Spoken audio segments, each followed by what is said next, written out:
प्यारे बच्चों, आज हम 8वीं कक्षा का पाठ 10 काम चोर पढ़ने जा रहे हैं। इसकी लेखिका है इस्मत चुगताई। इनका जो जन्म बताया गया है वो 15 अगस्त 1915 और मृत्यु 26 अक्टूबर 1991। और इनका जो जन्म स्थान है वह बदायूं उत्तर प्रदेश। और इनकी जो भाषा रही है लेखन की, लेखिका की, वो उर्दू रही है।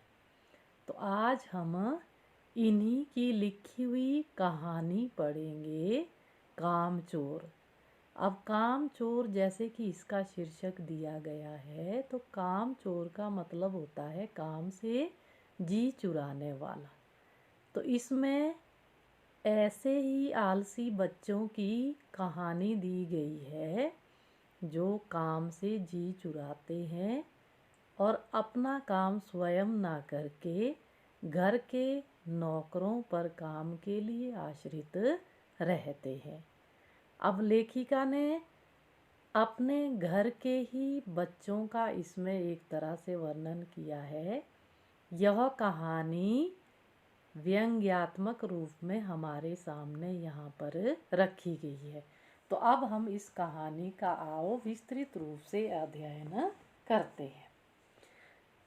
बड़ी देर के वाद विवाद के बाद यह तय हुआ कि सचमुच नौकरों को निकाल दिया जाए। आखिर ये मोटे मोटे किस काम के हैं? हिल कर पानी नहीं पीते। इन्हें अपना काम खुद करने की आदत होनी चाहिए। काम चोर कहीं के। तो ये जो कहानी मैंने पहले ही बताया है कि आलसी बच्चों के बारे में है। एक संपन्न परिवार की एक कहानी है। जो धनी परिवार है उनके घर में काम करने के लिए कई नौकरों को रखा गया है। इसलिए बच्चे जो है अपना काम स्वयं नहीं करते हैं। यहाँ तक कि पानी पीने के लिए भी वह नौकरों पर ही निर्भर है। अब घर में इस बात को लेकर वाद विवाद मतलब बहस होती है कि घर के जो बच्चे हैं वो कोई भी काम नहीं करते हैं। वो इतने जिसको कहते हैं आलसी हो गए हैं कि अगर उन्हें पानी पीना हो तब भी वह नौकरों पर ही निर्भर रहते हैं। अब काम ना करने के कारण कहते उनकी आदत भी बिगड़ गई है और साथ में उनका स्वास्थ्य भी ठीक नहीं रह रहा है। बच्चों, अगर हम शारीरिक श्रम नहीं करते हैं तो हमें पता है कि मनुष्य कई तरह की बीमारियों से घिर जाता है। शारीरिक श्रम करना बहुत ज़रूरी होता है। तुम लोग कुछ नहीं, इतने सारे हो और सारा दिन उधम मचाने के सिवा कुछ नहीं करते। उधम मतलब शोर शराबा। अब घर के बड़े सदस्यों द्वारा ये बात कही जा रही है कि बच्चे सारा दिन शोर करने के सिवाय, मस्ती करने के सिवाय कुछ नहीं करते हैं। और सचमुच हमें ख्याल आया कि हम आखिर काम क्यों नहीं करते। अब बच्चों के मन में भी इस तरह का ख्याल विचार पैदा होता है कि सच में ही हम कितने आलसी हैं, हम कोई काम क्यों नहीं करते हैं। हिल कर पानी पीने में अपना क्या खर्च होता है, इसलिए हमने तुरंत हिल हिलाकर पानी पीना शुरू किया।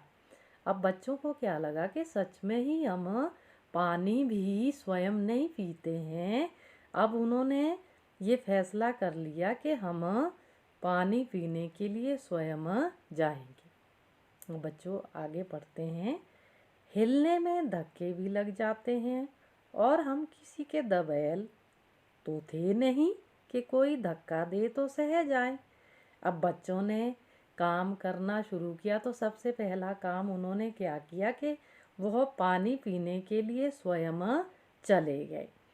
और जैसे ही पानी पीने के लिए जाते हैं तो एक या दो बच्चे नहीं, परिवार के सारे बच्चे, जैसे कि हम चित्र में भी देख रहे हैं, इकट्ठे होकर पानी लेने के लिए चले जाते हैं। और इस तरह से कहते बहुत सारे बच्चे जब मिलकर इकट्ठे जा रहे हैं तो एक दूसरे को धक्का भी लग जाता है। तो कहते हम दबैल, मतलब दब्बू तो नहीं थे, दबने वाले तो नहीं थे कि भाई सहन कर लें। फिर क्या हुआ, स्थिति क्या हुई, लीजिए पानी के मटकों के पास ही घमासान युद्ध हो गया। मटका यानी कि मिट्टी का घड़ा। अब जहाँ पानी रखा था घड़ों में, वहीं जाकर कहते भयानक युद्ध शुरू हो गया। घमासान होता है भयानक। सुराहियाँ उधर लुढ़की। सुराही मतलब मिट्टी या कांच या धातु का बना हुआ लंबी गर्दन का बर्तन, उसे हम सुराही कहेंगे। जब सुराहियाँ कहेंगे तो बहुवचन में आ जाएगा। तो कहते जो पानी के लिए सुराहियाँ रखी थी तो वो इधर उधर गिर गई। मटके इधर गए, घड़े भी गिर गए, कहते इधर उधर। अब घड़े और सुराहियों के गिरने से उसमें से पानी गिर गया। कपड़े भीगे सो अलग। अब जब पानी गिरना था तो कपड़े तो उससे भीगने ही थे। तो कुछ ऐसी ही स्थिति बच्चों की हो गई कि वो सारे गीले हो गए। यह भला काम करेंगे, अम्मा ने निश्चय किया। अब घर में जो अम्मा थी, अब उन्होंने जब बच्चों की ऐसी स्थिति देखी कि वो पानी पीने के लिए किस तरह से आपस में भिड़ गए, उनमें किस तरह का भयानक युद्ध शुरू हो गया। फिर उन्होंने कहा कि भाई ये क्या काम कर सकते हैं, इनमें तो सहनशीलता ही नहीं है, इनमें अनुशासन नाम की कोई चीज़ नहीं है। करेंगे कैसे नहीं, देखो जी, जो काम नहीं करेगा उसे रात का खाना हरगिज नहीं मिलेगा, समझे। अब कहते काम करने के लिए उन्हें साथ में शर्त के साथ बांध दिया गया। कौन सी शर्त लगाई गई कि अगर काम ढंग से नहीं करेंगे तो कहते रात का खाना हरगिज मतलब बिल्कुल भी नहीं मिलने वाला है। कहते भूखे पेट ही रहना पड़ेगा। अब सीधी उंगली से तो घी निकलने वाला नहीं था, तो टेढ़ी तो करनी ही पड़नी थी, क्योंकि बच्चे कामचोर थे, आलसी थे। अब सीधे तरीके से तो लाइन में नहीं आने वाले थे, इसलिए घर के बड़े सदस्यों द्वारा उनके साथ थोड़ी सी सख्ती दिखाई गई। यह लीजिए बिल्कुल शाही फरमान जारी हो रहे हैं। अब बच्चों को क्या लगा कि जैसे कोई राज आज्ञा, यानी कि राजा अपनी प्रजा को कोई आज्ञा देता है और उस आज्ञा का पालन करना जरूरी हो जाता है। तो उसी तरह से परिवार में भी बड़े सदस्यों द्वारा इस तरह का शाही फरमान दिया गया कि बच्चों को काम करना ही पड़ेगा। अगर वो काम नहीं करते हैं, आलसी बने रहते हैं, तो उसका परिणाम भी उनको भुगतना पड़ेगा और इसके लिए उन्हें हो सकता है कि भूखे पेट ही सोना पड़े।